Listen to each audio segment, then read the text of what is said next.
Hi guys, welcome back to my channel. How are we all doing today? I hope everyone is great. Um, for those who've already subscribed to this channel, a massive thank you to you as always. And for everyone who is clicking in who've never seen me before or subscribed to this channel, my name is Terry Forge, and you're very welcome. Welcome to our YouTube family. We are happy to have you here. Please subscribe, click the notification button, show us some love. Show us some love. You will really be appreciated. Guys, I had some very sad news this evening. One of my friends here in the UK, the dad passed back home. The dad did not die of coronavirus, but we have started reflecting, and I realized that there were a lot of things that has actually affected us as a result of coronavirus. That is now in turn also affecting other things in our own personal life. So I thought I'd share with you 5 things that has really changed with us or has affected us directly or indirectly in the diaspora as a result of the coronavirus. The first thing that I'm going to talk about is working in essential services. Most black people who work in the diaspora, or the black or the African diasporans, the major jobs that they do are in the essential service industry. So during the coronavirus, what the governments did were they said everyone who is working in the essential services industry would have to continue going to work, and the non-essential services industry were closed. Essential services industry were things like food, so shops will have to be open so people can be able to go out to buy food and whatnot. If use the transport system, getting the train, the drivers, and to get to work, and logistics in transport. The transport comes with all the different things, logistic transporting things from one shop to another, or transporting things to hospitals in and out. So we got involved in that transporting logistics system as well. But the major one that most black in the diaspora work in, it's healthcare. Most of the African diaspora work in the healthcare industry. It is a very, very massive and lucrative industry, jobs are guaranteed and whatnot if used. But during coronavirus, we were doing what we really love, but at the same time, we were on the front line.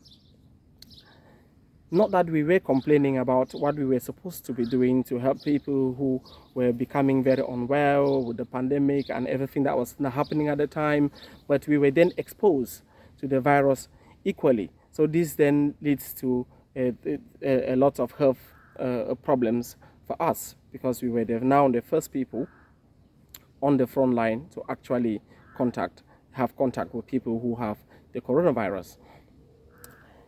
The second thing that affected us here in the diaspora was that most people lost their jobs. So we have people who were working in the non-essential sectors as they were class, and as a result of the virus, the government asked that everyone in this sector have to stay at home.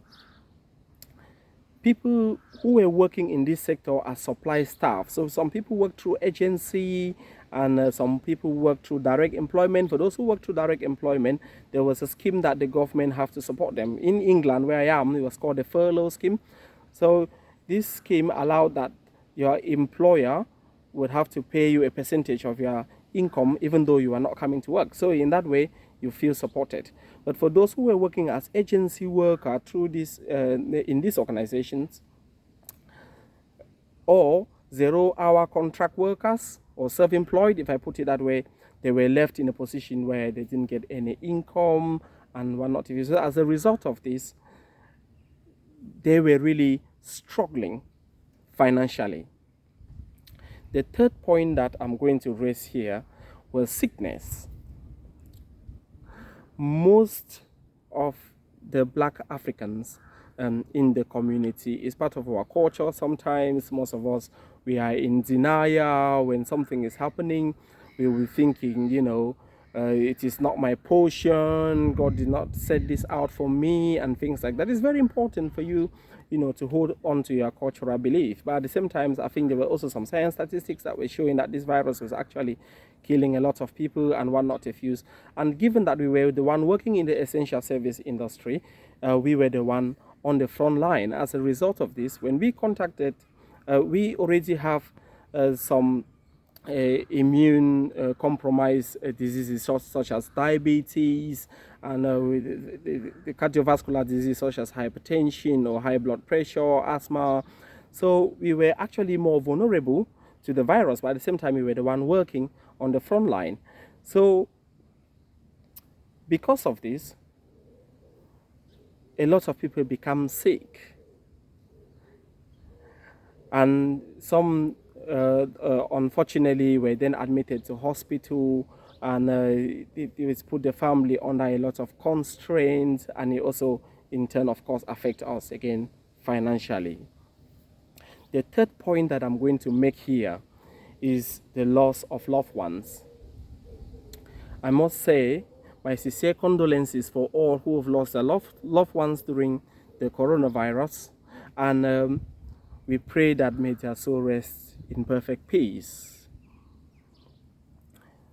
When the virus started, we started hearing statistics about this X number of people are going to die and the X number of people are going to survive, and we need to wear a face mask, we need to be wearing gloves, we need to do the hand washing regularly, we do our hand sanitizers. Lots of people took it into consideration and they were on it, but at still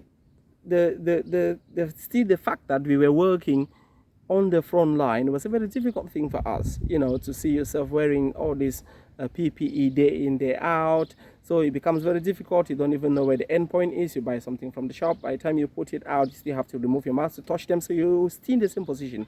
But a lot of people died.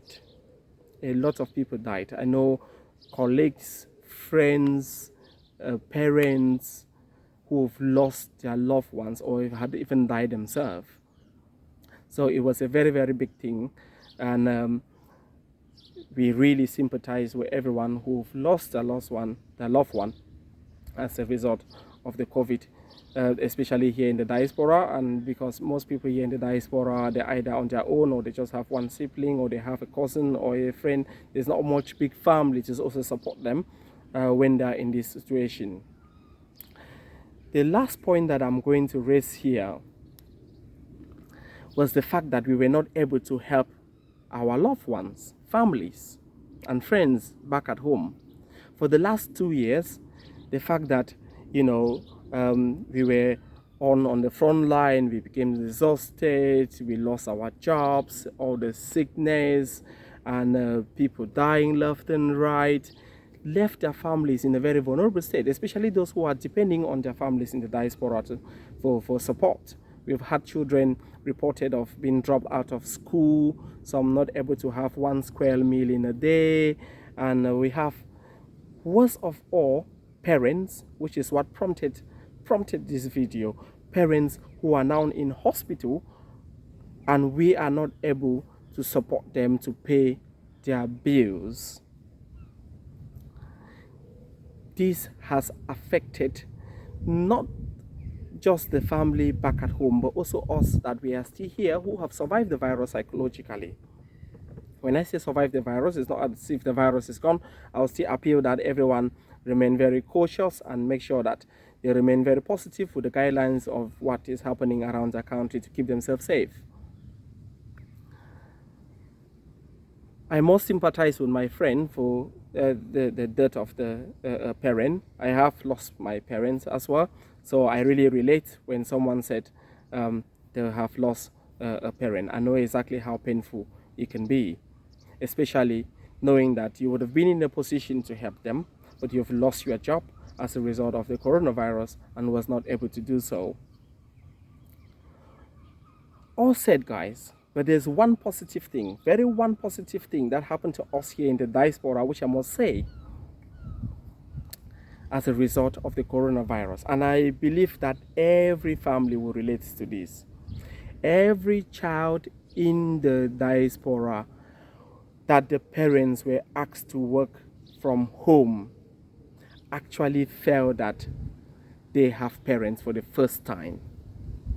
Here in the diaspora, we work in and out, in and out, in and out all the time. So as a result of this, our children are left out. It's either we're running to drop the child in the nanny, or we are running to drop the child in school. We are going for a second job. We're going for the third job because the bills are expensive. As a result of this, the children don't get to see us. Sometimes by the time you leave home, your child is sleeping. By the time you come back, the child is sleeping. So parents were asked to work from home. They saw their children. Some even get to know exactly how these children behave. They support them educationally, and they also support them emotionally with a lot of things that they were going through, but no one to speak to. So it was not all that bad. There were also some positive things that the coronavirus, as a result of the coronavirus, some of people can relate to. I must say a massive thank you for listening to the end. And if you've not subscribed already, what are you waiting for? Is Terence in Chini, as I said in my previous video, the name of this channel will be changing to Terry Forge, please. And click the notification button and you'll be getting more videos that we will upload here. Thank you very much again. Thank you and goodbye.